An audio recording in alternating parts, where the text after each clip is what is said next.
David Hess, welcome back to Sports Spectrum, buddy. How you doing? Hey, doing good. Thanks for having me. It's always a pleasure to hop on here and get to chat for a bit. So the last time we had you on, was your wife on with us or was it just you? I don't remember. I think it was just you, right? I But think it was just me, but yeah. we talked about her, I'm sure. Yes, we did. And I've met your wife, your lovely wife, a couple of times. She's awesome. But we had you on during the pandemic, and it was a weird time when everything was shut down. And I think we did a live Facebook and YouTube interview talking about things then and just kind of what it was like to be a baseball player and having everything shut down. And then the last 2 years happens, and I joked with you. So Dave, pretty uneventful last couple of years, huh? You were like, yeah, nothing big happened at all. Obviously, Yeah, nothing at all. But let's go back a little bit. Let's start with a year ago, basically in the spring of 2021. You were pitching with the Marlins, you were pitching with the Rays, and you kind of had a typical sort of baseball journey in 2021. You were up and then you were kind of having these different opportunities with a few different teams. Where were you a year ago, let's say health-wise, during the season as you were ramping up for 2021? Yeah, I mean, I actually, in a lot of ways felt really good going into the year. That was, I became a free agent that off season and was excited to be a part of the Rays organization and kind of get to work and got a normal off season in. Was going into camp. I was throwing harder than I had in the past, and I was feeling really good. And so spring training was pretty normal. Apart from just coming into a new organization and meeting a ton of new people. But everybody was great. And it was, a lot of fun. And so I had really good feelings going into the season and started out in Durham and performed, pretty well there and ended up getting traded over to the Marlins. And really through that entire time, in the spring and early on in the season, I didn't really notice anything. I kind of here and there could tell, I thought I was just getting a little bit older. I hear stories, and I'm not, old by any means, but listening to people talk about how they get closer to 30, and that's when your body starts to kind of feel things a little bit more from a baseball standpoint. And so I just kind of chalked it up to, all right, there's a little bit more aches and pains and things going on. And then, kind of as the season progressed, stuff just kind of became a little bit worse. But I, again, just, being stubborn, I guess, as I am, I thought maybe with COVID going around that, maybe I know we had a little bit of that when I was in Miami going through the clubhouse. And so I thought maybe like I had it, just was asymptomatic, and I had something going on that I didn't understand. And yeah. Kind of turned out that I was wrong. Yeah, because it was right after the season, right? When you discovered something was not just wrong, but seriously wrong.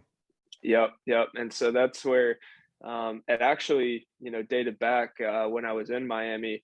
There was one game in particular. My wife ended up not coming to this game. She just watched from the apartment, and on TV, she said that, I like bent over to pick up the rosin bag or something. And she said that my face just became like really, really flushed, just really red. And she could just tell something was wrong.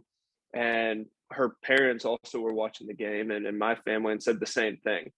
And so I got home and she was like, "Are you okay?" And I was like, "Yeah, I'm fine. Why?" And she like explained that to me.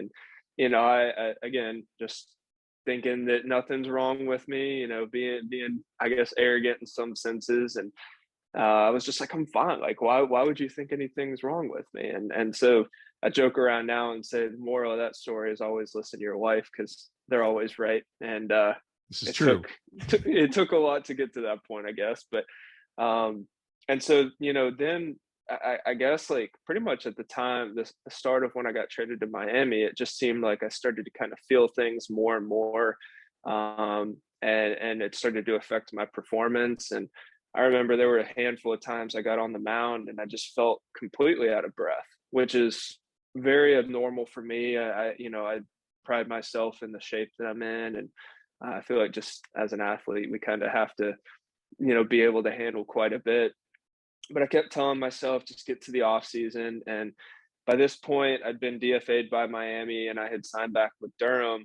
And then there was a series of kind of call ups and send downs and all that stuff for the last few weeks. And so, as the symptoms kind of got a little bit heavier, I just thought it was stress. Again, just writing it off and no big deal. I'm all right. And so then I, got to the off season, got home. And I think from a mentality standpoint, knowing I got to that point and I could kind of like breathe a little bit more, just kind of like, all right, we made it through.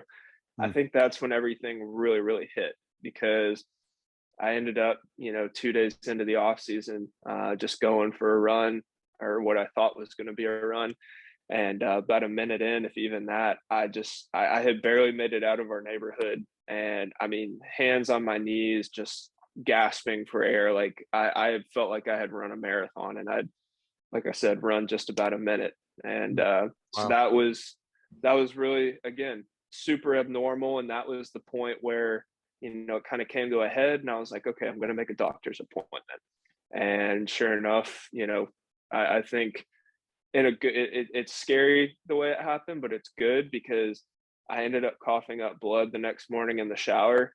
And I think if I wouldn't have done that, I really don't know if I would still be alive, because when I got to the hospital, and kind of, I went to the emergency room, checked in, and I told them what had happened. And by the end of that visit, they're like, if you would have waited one more day, like we think you would have had a heart attack or a stroke, and you wouldn't have been able to survive that.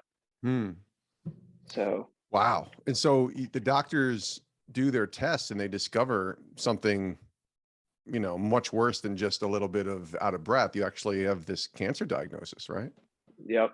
And so originally when I went in there, in the emergency room, they see all sorts of, patients coming through with all different stuff going on. And so I think they were trying to kind of think on the bright side and be like, oh, it's probably stress, anxiety, something like that. And I was like, no, this is not. I promise you this is not. And so I kind of pushed a little bit, and I was like, can we just do some blood work? Because my blood pressure was very high at this point. And it ended up that, when I saw the numbers, it was like, like extreme hypertension. And it was very, that I think was the turning point where they were like, okay, we need to look at this. And so sure enough, they did. Some stuff came back, I'm sure, that was concerning to them. We went in for an x-ray, and I saw the x-ray, didn't really know what I was looking at, but the doctor was like, oh yeah, you see this this shadow right here? Me and my wife were like, yeah. And he was like, well, that's not supposed to be there. And so we didn't know what we were looking at. We were like, oh, okay, yeah, we could, sure. And he was like, so we're gonna take you in for a CT scan now. And I think at that point it kind of started to hit me. But when it really set in was when the nurse that had checked me in and taken my vitals and everything came in.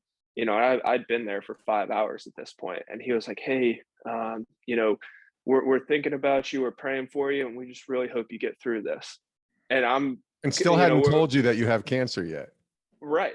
And wow. So I guess, looking back now, the x-ray that we saw was, a cantaloupe-sized tumor that was in my chest, but we had no idea exactly what we were looking at, like I said. And so that kind of like put it in perspective. And, shortly after that, I, had to get a specialized EMT crew to take me over to Greenville Memorial, which is our bigger local hospital in Greenville. And that kind of put it in perspective too, that they had to have a specialized staff that was trained particularly in cardiac arrest, so that if I did have a heart attack on the way there, that they could hopefully revive me. And it turned out that I had blood clots all through my, right around my heart.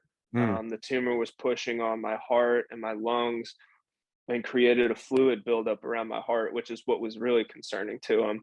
And my windpipe was being pushed on, and so it was only open about 15 or 20% at max capacity. So that's why you were having trouble breathing. Yeah. For 1 minute outside, right? Yes. Wow. So walk me through, before we get into how you went through it and doing the chemo and coming out of it. I'm just thinking about the discussions you're having with your wife and sort of the role faith plays. We know faith plays a big role in your life anyways, because we've had you on and you've shared that, but Hmm. that's when it really gets tested. It's easy for Yeah. you and me to say, I believe in Jesus and things are great and he's my savior. But it's when the rubber hits the road, right? It's when those moments when you're being told that if you had waited one more day, you might not be here.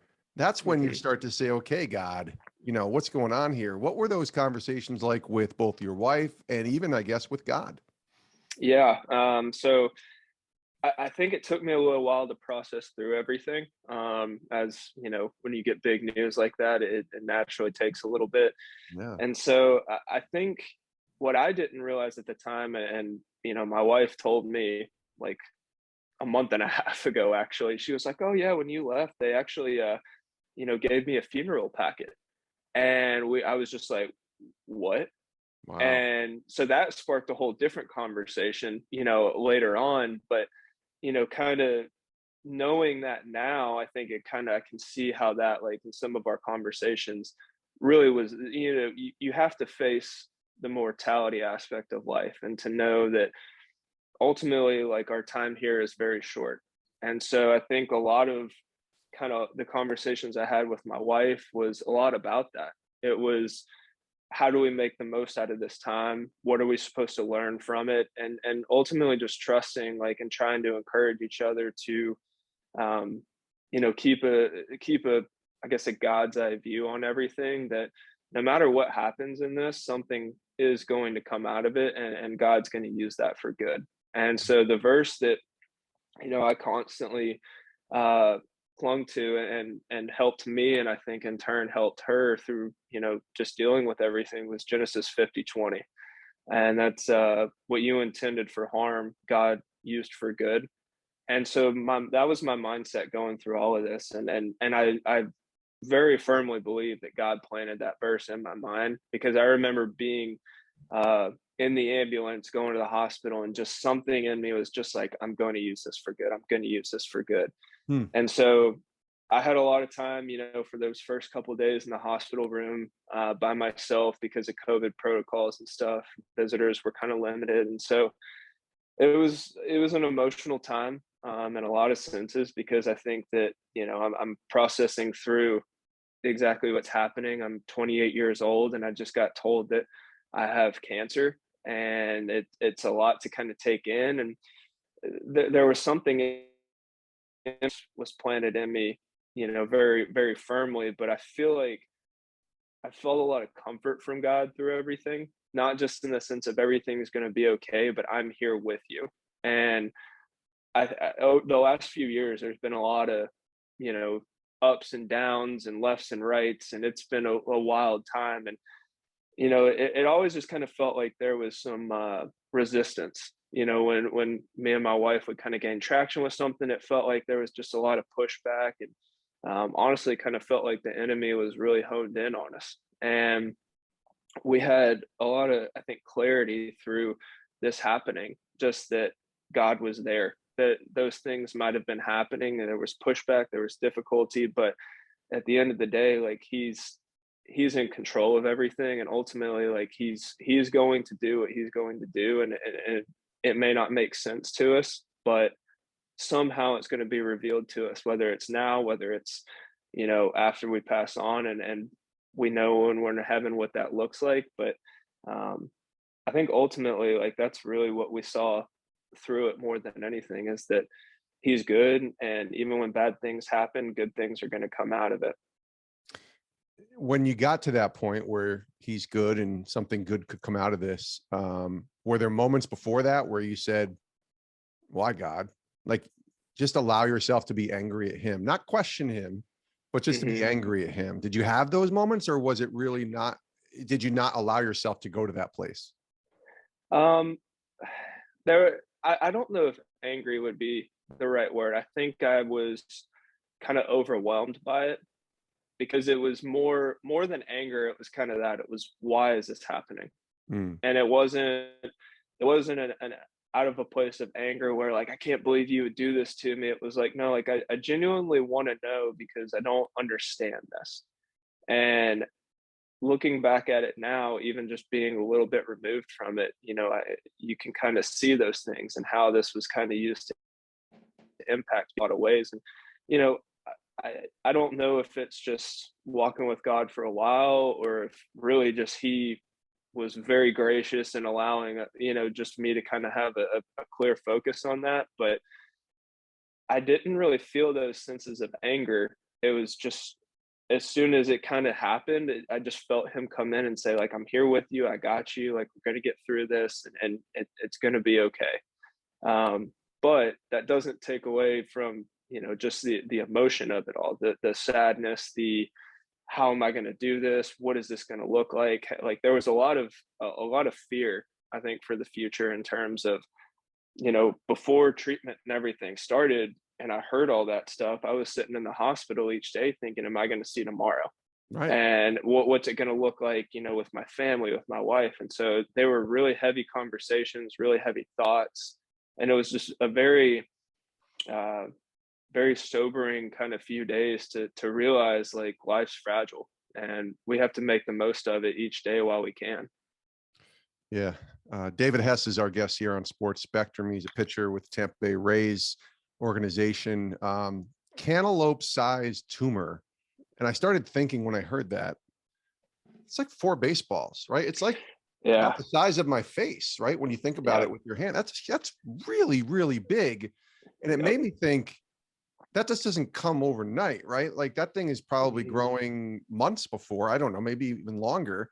And yet there was never even a thought to try and locate it, Mhm. with it being there, right? When you were pitching in 2021, yeah, you were like short of breath a couple times, but the idea isn't, oh yeah, there's a giant cantaloupe-sized Yeah. tumor Yeah. growing in my chest, right? That wasn't Yep. even the thought. So when we first sat down with the oncologist and kind of went over that, he said the dimensions of it were 15 centimeters by 13 centimeters by 11, Okay. which he used the cantaloupe as the reference, but that's essentially like almost 8 inches tall, a little over 6 inches wide, and then about 5.5 inches deep. So it's like, It's big. it was pretty hefty. But he explained how the reason I didn't feel it as much as you would think is because there's so much empty space in our chest cavity.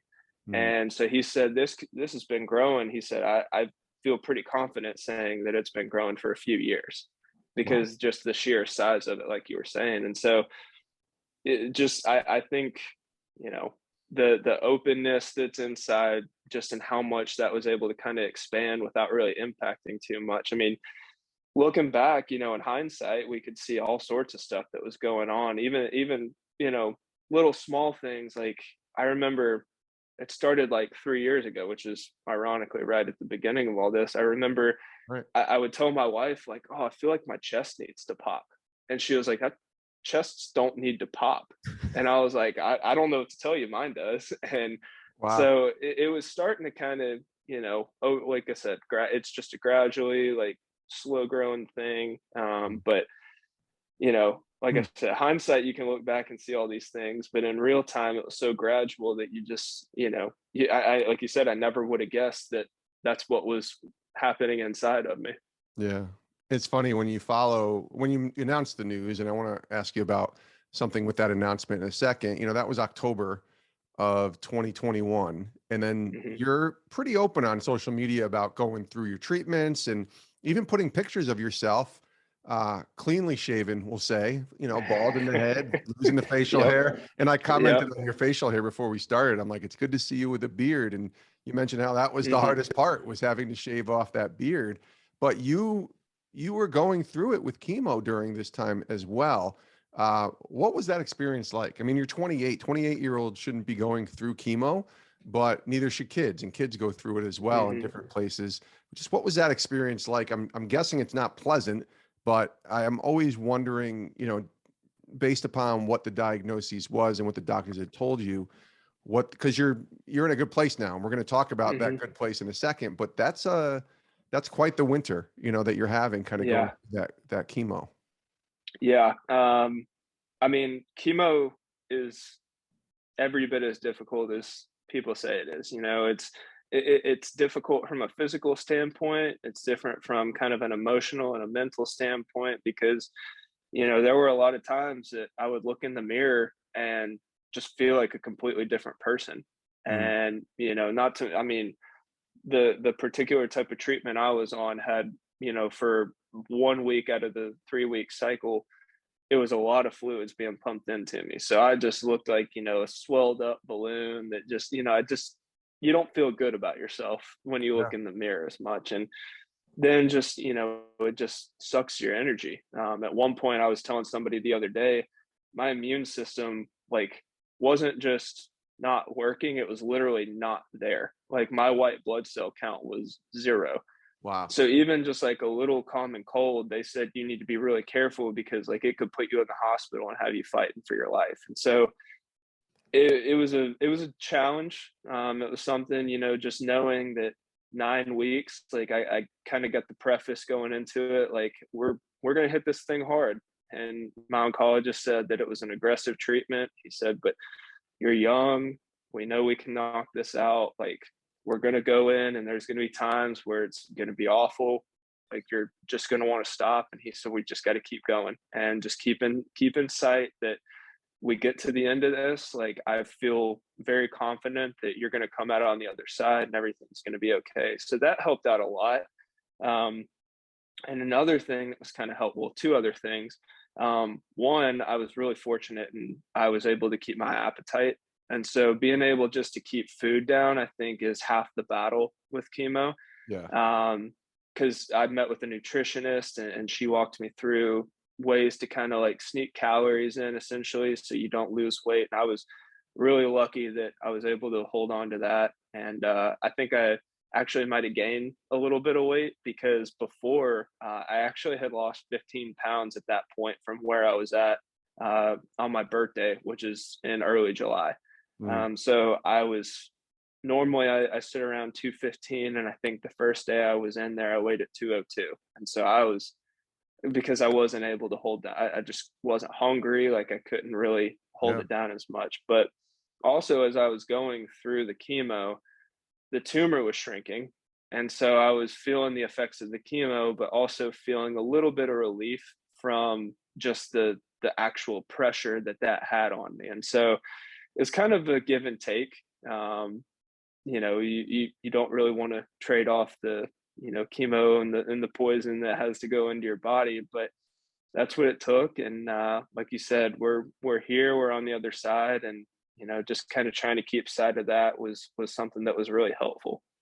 Well, let's talk about just sort of encouragement and from God, but also from Hmm. people during all this, right? Initially, we talked about, your relationship with the Lord and kind of him being with you when you were getting this and beginning the processing of all of this.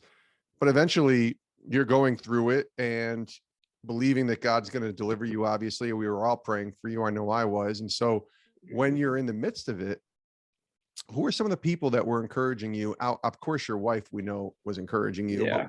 I've read stories and seen some videos of some of the people, even in your baseball community, that were really a really great encouragement for you, maybe some family and friends. Like, who are a few of those people that particularly made a really big impact on you as you were trying to battle all this? Yeah. Yeah. I mean, like you said, I mean, it goes without saying, but my wife was great through it. She was a champ. I tell her all the time, like, I don't know how you did that. I don't know how, like, I can't imagine seeing her going through that. And so that had to be so hard on her, but she was awesome. And then my in-laws were fortunate and they live locally. And so they were able to support and help out a lot as well. And then my family was awesome. That's, those are the kind of, those are going to be there. Yes. Um, but we had, I mean, it was honestly like keeping up with how many people reached out was a good problem, but it was a challenge because we felt so just like embraced by so many people. We had baseball friends. I know even like one guy that was really helpful was Trey Mancini. He was one of my teammates in Baltimore, and just knowing that he had just gone through a similar thing and being able to ask questions to him kind of what everything looked like, and use him as somebody to look to and say, well, he's been through this and he came back. That's going to be hopefully where I'm at, and telling the same story. Yeah. So he was great. And then there's a group that I work out with locally in Greenville. Daniel Bard, Mike Freeman, John Park, Graham Lawson. There's a handful of other guys, but just having that immediate baseball, Eli White, his wife, like just having them nearby and so supportive and encouraging was, I mean, amazing. That they helped out tremendously.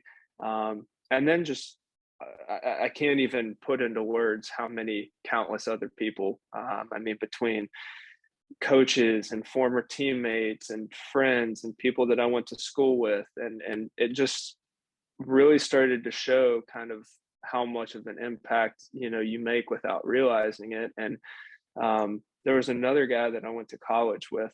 His name's Alex Hutto, and he had just gone through a cancer diagnosis and treatment himself, and so he reached out immediately. And the same thing with Trey, like checked in a lot, asked questions, was just there and willing to help however he possibly could. And so to see such a difficult thing that nobody wants to experience in their life, really in a lot of ways bring people together, for a common cause. And I'm not somebody that likes to really talk about myself that much, or like make any of that. And so it was really like different for me to kind of accept a lot of that, because I like to build other people up, and I'm like, oh, I'll worry about myself later. And so Yeah.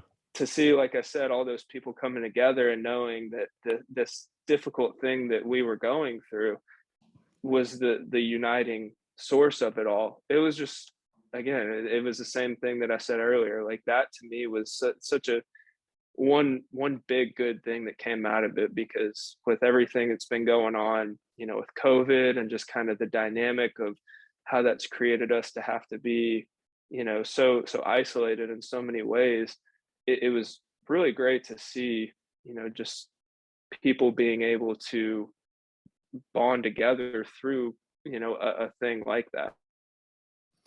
Was this something that you and your wife talked about? And if no, that's okay, because I think we're always cognizant of it. Was this something that you talked about that could be? You talked about using this for good, right? Hmm. Did you see this as an opportunity to tell others about Christ? Like, did you see Oh it yeah. in that light where this could be a testimony that you'd be able to share, and more people are willing to hear about Christ when it's somebody who's going through a tragic event like yourself, or a difficult Hmm. time like yourself? Did you see that as that opportunity? Yeah, yeah. There's no question that I think, something like this, and that's the good of it all ultimately, is not just did, God get me through this and use this as an opportunity to share the gospel, but just a reminder each day that the gospel is real and it applies.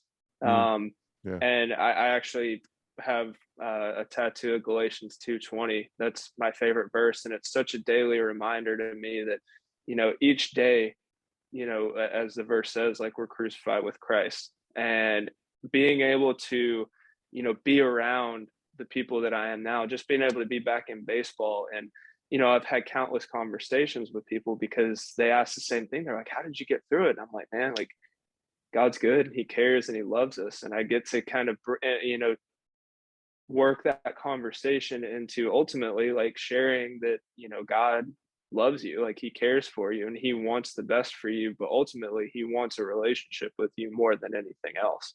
Mm, And so it's just it's something I remember telling my wife. There was one day in particular, I had just gotten home from the hospital. I hadn't started treatment, and I was just like, I mean, I just had completely like collapsed in the room, not physically, like I was, crying. I was really emotional. She came in and she was like, what's wrong, are you okay? And I was like, honestly, like I'm way better than I think I should be right now, and that's what I don't understand through this. So I was like, I related in a lot of ways in the Old Testament with how Moses is and how David is, and a lot of the people that were used in that. I'm like, I'm just a person. I'm just a broken, like imperfect person, and God's using this crazy thing and just this experience, and I know that this is going to be used to win people to Him for the kingdom. And Hmm. that in itself was such a humbling thing, but so exciting, because like now, anytime I forget that, like I said, that tattoo is on the inside of my arm, and it brings a whole different element, to that verse and the context of that. And so just to kind of be able to use that and use this for just, I mean, the ultimate glory of God, like that's what it all comes down to. And then you get the notice from the doc. You're cleared. You're Yeah, good. That must have been the best day, right? that was so. I went in for my scan, And when was and that, by the way, just to give people an idea? This it January? was the end of January. Okay. So the big question, spring training was coming up because I was on a minor league deal, and so I knew that I would be able to report if I was cleared. And the big question was, depending how this scan goes, that's going to determine whether or not I get to go to spring training and kind of start that revamp process. And so I had the picture of the PET scan, the initial one, and what everything looked like. And obviously, the tumors, lots of bright colors, not what you want on a PET scan.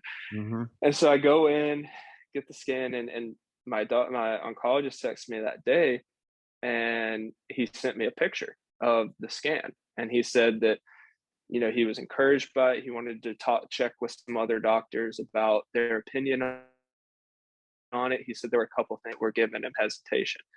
So I'm looking at this scan, I'm not a doctor, and I see this bright blue thing sitting in the same spot that the tumor is. So I'm just like, oh my gosh, like this isn't gone. And at that point I didn't know. I it was kind of a sad day, because we were looking at this, me and my wife, and we were like, so what, I mean, am I going to have surgery? Am I going to have to do radiation? What's this going to look like? So it was a little bit of a sad night, because we were anticipating that news the next day. And so I walked into the appointment. He's like, so you ready to get to work?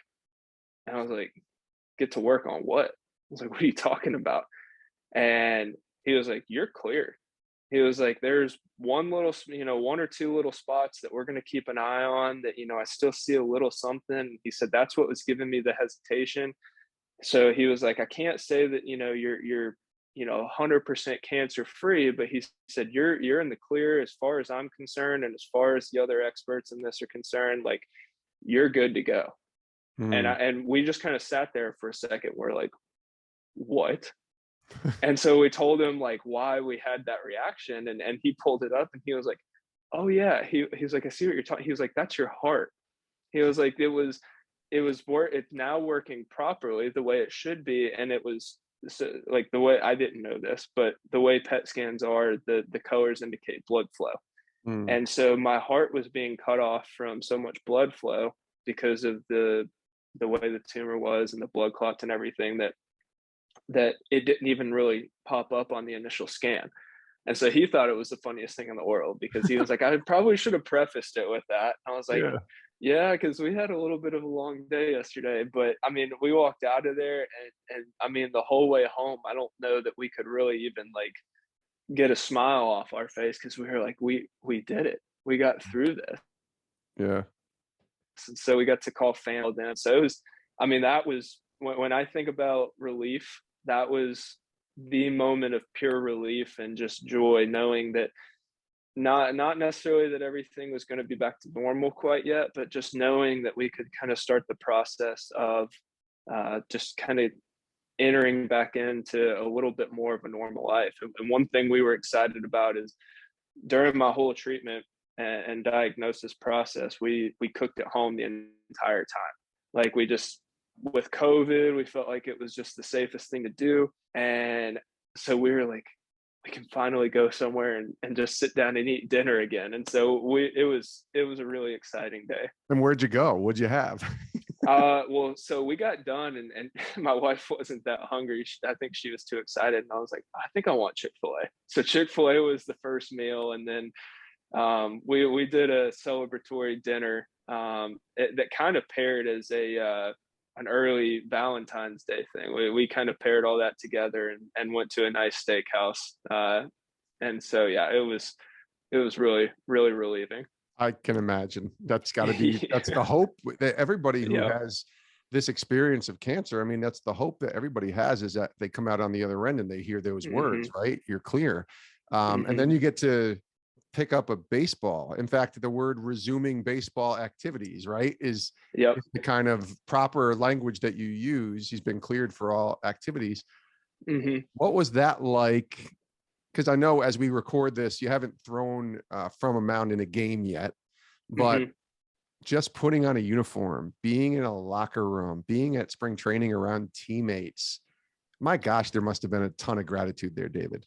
Yeah. Yeah. The whole process put a lot of things in perspective, and it shows you what's really important. And it's a constant reminder of those things. And I think going into the clubhouse after that, it's so easy to get swept up in the performance aspect of baseball, which rightfully so. We all want to perform well, Sure. but those things really, like I said, got shifted when you realize that it's the people that you're around that matter most. That even though we're competitive, we want to do as good as we can. Like at the end of the day, like this is a game, and when your life kind of gets threatened, you start to kind of shift a little bit. And so just going in and seeing the smiles on other people's face, the relief that other people, that they were able to get through it.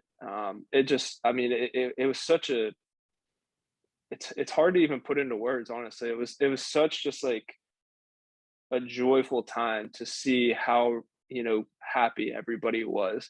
And not just for me, like I want to spread that to everybody. You know what I mean? I want everybody to, I go into the clubhouse now and I want to be the guy that hypes, not that I didn't do this before, but I want to hype other people up. I want them to feel good. I want to be the Yeah. source of, some type of like, consistent, like good energy, I guess. And to know that for a while, there was concern and there was worry, and now to be able to replace that with kind of that feeling, it's great. That's at the end of the day. I mean, I have a new appreciation for getting to, like you said, put on a jersey, even just have an affiliation, an organization on my chest, and get to have a name on my back. It's honestly, like I said, hard to put into words, but it's great.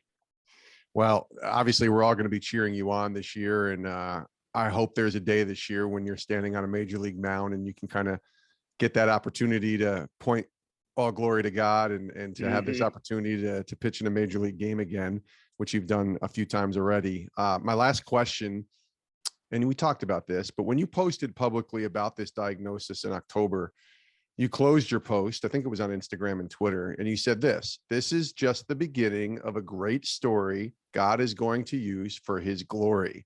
Hmm. By the way, a little Dr. Seuss there in the way that you rhymed that. That was well done. And maybe that wasn't intentional, David, but I did not intend for I that at didn't think so, all. but story and glory rhyme. But Yeah. when you think about those words, that this is a great story, just the beginning that God is going to use for his glory. When you think about where you are now in the spring of 2022, what do those words mean looking back 5, 6 months ago, whatever it was? Hmm. I still carry a lot of that with me, even right now. I know that, like you said, putting that up and being here, this is a huge step in that direction. But, you know, hopefully, obviously nobody knows exactly what's going to happen on day-to-day life, but getting to carry that each and every day and know that each day is a new page in that story, and making the most out of that, knowing that ultimately, yes, God is going to use it for his glory, but he's chosen us to be the embodiment of that story. It's such a great thing to be able to walk each day with, and just to wake up and know that that purpose and that meaning is there, and just to continue going with it, and to see where I'm at right now, knowing where I was when I wrote that 5 or 6 months ago, that it's very humbling. It's very exciting. Mm. And not every day is going to be just a wake up and feel great kind of day, but ultimately, like, just keeping that mindset and just knowing that, whenever that time comes and we get to go and see him and give an account and say I did the best I could, and for him to say well done, like that's what it's all going to be worth. And knowing that if we have that mindset through our lives, then God's going to use that. He's going to be true to his word. And to know that in 5 or 6 months, you'll have a different testimony than you have right now. Hmm.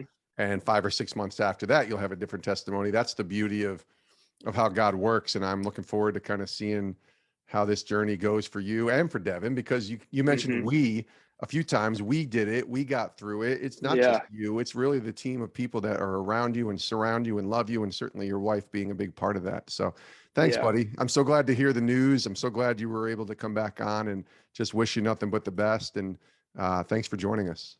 Yeah. No, absolutely. I appreciate it. I'm excited to, hopefully see how this inspires and keeps people going. And, I'm not going to stop, and we'll just see where it takes us. But always a pleasure to come on, like I said. And thanks for taking some time for me. Oh, absolutely. Thanks, Dave.